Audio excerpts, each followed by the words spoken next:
खेती में हम हरी खाद का भी प्रयोग करते हैं और गोबर की खाद का भी प्रयोग करते हैं। इसके अलावा बहुत सी जैविक खाद्य है उनका प्रयोग करते हैं।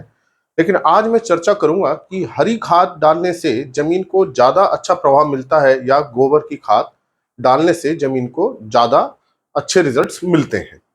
हालांकि दोनों ही खादों के अपने अपने गुण हैं और दोनों ही खादों के साथ कुछ समस्याएं आती हैं। लेकिन इस दृष्टिकोण से हम देखें कि जमीन को हरी खाद लेने से ज्यादा फायदा मिल रहा है या गोबर की खाद लेने से ज्यादा फायदा मिल रहा है। जब आप इस वीडियो को पूरा देखेंगे तो आपको अच्छी तरह से समझ में आ जाएगा कि कौन सी खाद जमीन पे अच्छा प्रभाव डाल रही है। हालांकि दोनों ही खादों का अच्छा प्रभाव होता है, लेकिन यहाँ बात है कौन सी खाद जमीन को बेहतर रिजल्ट्स दे रही है। तो पहले हम देखें कि हरी खाद जो है वो एक पर्टिकुलर सीजन में उगाई जाती है।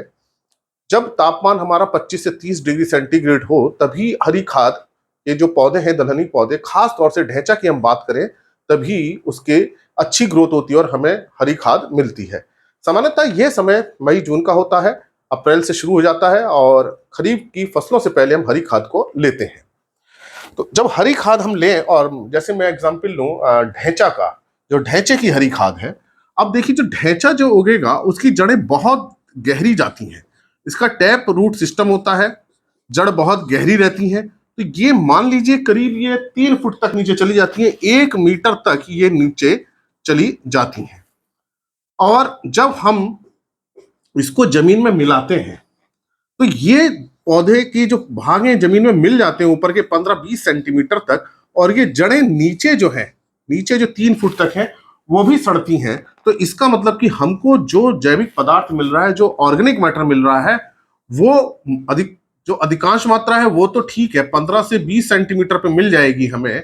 लेकिन 15 से 20 सेंटीमीटर के नीचे भी जो है हमको जैविक पदार्थ ऑर्गेनिक मैटर मिल जाता है। इसका मतलब कि हरी खाद का जो प्रभाव है नीचे तक जा रहा है, 2-3 फुट तक तो जा ही रहा है। इसका मतलब हमारी जो जमीन है उसका प्रभाव 3 फुट तक है। इसका मतलब ऑर्गेनिक मैटर नीचे तक आया तो जमीन की दशा सुधरेगी, भौतिक दशा सुधरेगी, वाटर होल्डिंग कैपेसिटी, मॉइस्चर को संरक्षित करने की इसकी क्षमता सुधरेगी। तो इसका मतलब पानी जो है अब यह बारिश का अच्छी तरह से सोख लेगी। एक तो ये रिजल्ट इसका मिला। जब हम गोबर की खाद का प्रयोग करते हैं, गोबर की खाद हम ऊपर डालते हैं, हम सभी जानते हैं, इसके बाद हम इसको मिक्सिंग करते हैं। ये भी 15 से 20 सेंटीमीटर तक मिल जाती है। तो ये भी ऐसा नहीं है कि ये नहीं मिल पा रही, हम इसको अच्छी तरह से मिलाएं तो ये भी 15 से 20 सेंटीमीटर तक जाएगी। लेकिन जो नीचे की जो मिट्टी है उसमें ये खाद नहीं पहुंच पाती है, तो जो जैविक खादों का रिजल्ट नीचे तक नहीं मिल पाता, इसका रिजल्ट ऊपर तक मिलता है।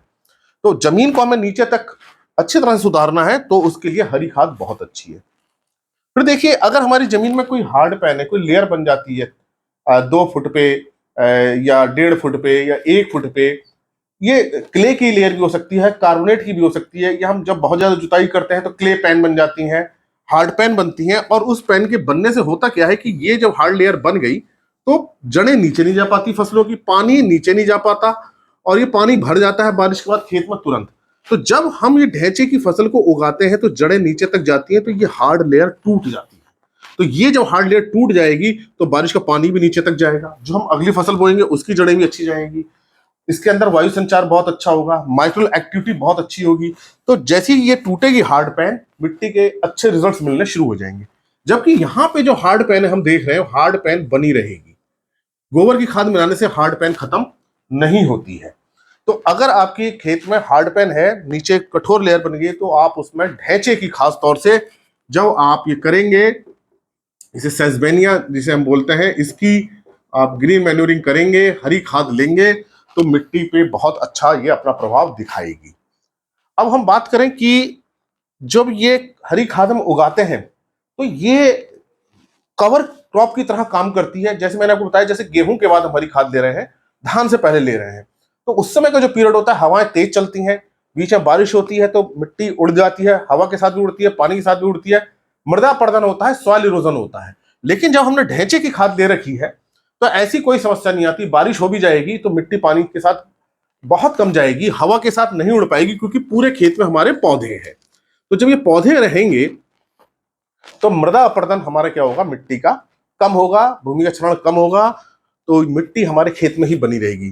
जब हम गोबर की खाद की अगर हम बात करते हैं तो हम कहाँ डालते हैं, 15 दिन पहले या 20 दिन पहले डालते हैं, तो हमारा खेत 1-1.5 महीने तक खाली रहता है। उस अवस्था में क्या होता है कि हवाएं जब तेज चलती हैं या बारिश होगी बीच में, तो ये सारी मिट्टी ऊपर की बह के निकल जाएगी, तो यहां मृदा अपरदन का चांस रहता है।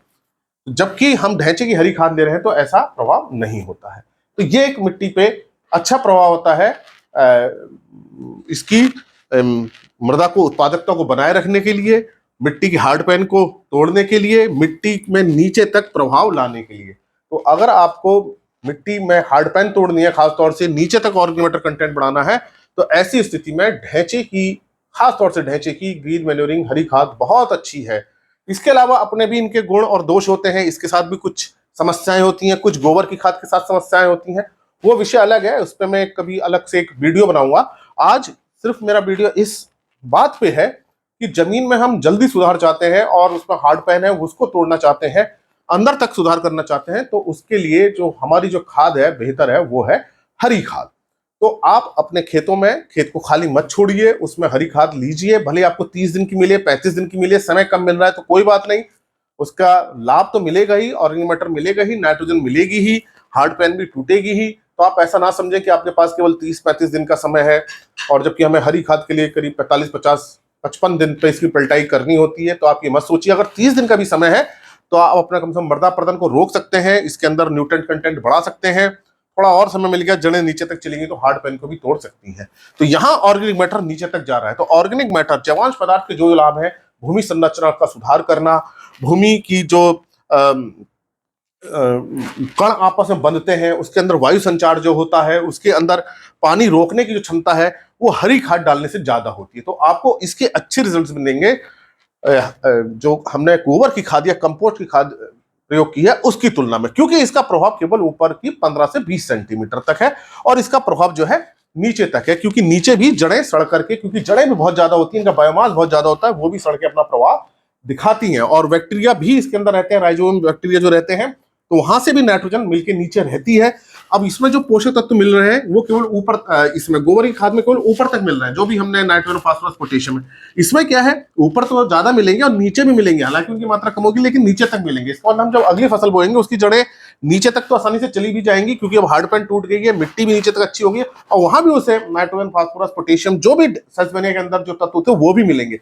तो जो पूरी सॉइल जो है नीचे तक बहुत अच्छी हो गई है, जैवांश पदार्थ में भी, पोषक तत्व में भी, जबकि इसमें क्या है, ऊपर तक ही रहती है। तो ये आपको बात समझ में आई होगी कि मृदा अपरदन रोकने में बहुत अच्छी है ये ढैंचा क्रॉप, कवर क्रॉप की तरह काम करती है ग्रीन मैन्योरिंग, ये मिट्टी की हार्ड पैन को तोड़ने का काम करती है, नीचे तक ऑर्गेनिक मैटर देती है, नीचे तक जो है हमारे पोषक पदार्थ रहते हैं, तो अगली फसल की जड़ें नीचे गहराई तक जाती हैं, नीचे से पानी लेती हैं। तो जब बारिश होगी तो हमारे खेत में नीचे तक पानी की वाटर होल्डिंग कैपेसिटी बढ़ जाएगी, जड़ें भी नीचे तक जाएंगी। अब उन जड़ों जब नीचे तक जा रही हैं, वायु संचार भी अच्छा है, उनकी ग्रोथ अच्छी होगी, पानी भी अच्छा मिल जाएगा क्योंकि इसमें वाटर होल्डिंग कैपेसिटी अच्छी हो गई है और नीचे पोषक तत्व भी हैं वो भी मिल रहे हैं, तो फसल बहुत अच्छी होती है। यही कारण होता है कि जब हम ग्रीन मैन्योर के बाद कोई अगली फसल उगाते हैं तो उसको बहुत अच्छे रिजल्ट आते हैं। तो यहाँ मैंने एक तुलना करी कि हमें अच्छे रिजल्ट्स लेने हैं और तो हम ढैंचे की खाद का प्रयोग कर सकते हैं और हमें संभव हो तो इसका प्रयोग करना चाहिए। इसी तरह के लेक्चर्स को सुनने के लिए आप कृषि किसान प्लेलिस्ट को देखिए। मैं डॉक्टर अमित भटनागर, पंतनगर कृषि विश्वविद्यालय में प्रोफेसर के पद पर कार्यरत हूं और मेरा यही प्रयास है किसानों तक सही जानकारी पहुंचे इस चैनल के माध्यम से, और आप भी इन वीडियोस को ज्यादा से ज्यादा लोगों के साथ शेयर करें ताकि उन्हें सही जानकारी मिल सके। और अगर चैनल सब्सक्राइब नहीं किया है तो सब्सक्राइब करें। धन्यवाद।